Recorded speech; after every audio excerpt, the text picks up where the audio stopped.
በሚያማምሩ ቤቶችና በፈገግታ በታጀቡ ፎቶግራፎች ጀርባ አንድ ነገር አለ። ዛሬ ላይ ሁሉንም ነገር የተሳካ የሚመስልባቸው ትዳሮች አሉ።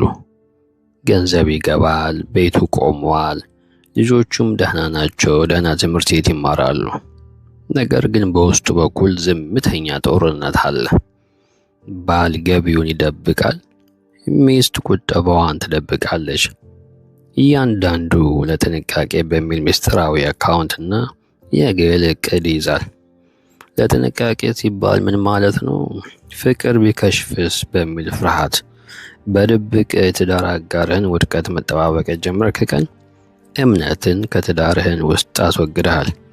ከዚያ በኋላ አብራችሁ እየገነባችሁ አይደለም፣ እየተጠባበቃችሁ እንጂ። ያ ደግሞ ትዳር አይደለም፣ የፍርሃት ሽርክና እንጂ። ወገኖቼ፣ ገንዘብ አያጣላም፣ ገንዘብም አይደለም ፍርሃት የሚባል መጥፎ ነገር።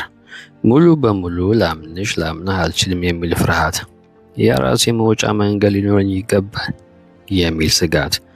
ግን ዛሬ አጎቴ አበበ ስሙት፣ አንድ ቤት ያለ እምነት ሊቆም አይችልም። አንድ ቀን አካውንት መውጣቱም አይቀርም። በባንክ ደብተር ሳይሆን ግልጽነት ባቆመ ሁለት ልቦች መካከል ባለው ርቀት። እዩኝ፣ አጎቴ አበበ ይህንን የሚናገረው ከመናቡ አይደለም። እኔ በአንድ ወቅት ባለጸጋ ነበርኩ።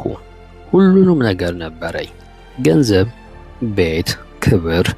ነገር ግን በቤቴ ውስጥ ሚስጥሮች ነበሩ።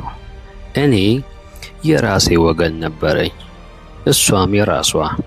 ቀስ በቀስ ደግሞ አንድ መሆናችን ቀረ።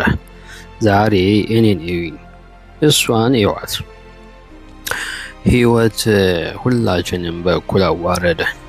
ያ ሁሉንም ነገር እናደርግላችኋለን፣ እናስተምራችኋለን ያልናቸው ልጆቻችን እንኳን ዛሬ የት እንዳሉ አላውቅም። ወገኖቼ፣ ሕይወት በከባድ መንገድ ሳታስተምራችሁ እናንተ ቀድማችሁ ተማሩ። እምነት ከትዳር ውስጥ በዝምታ ሲወጣ ሌላው ነገር ሁሉም በጩኸት መውጣቱ አይቀርም እላለሁ።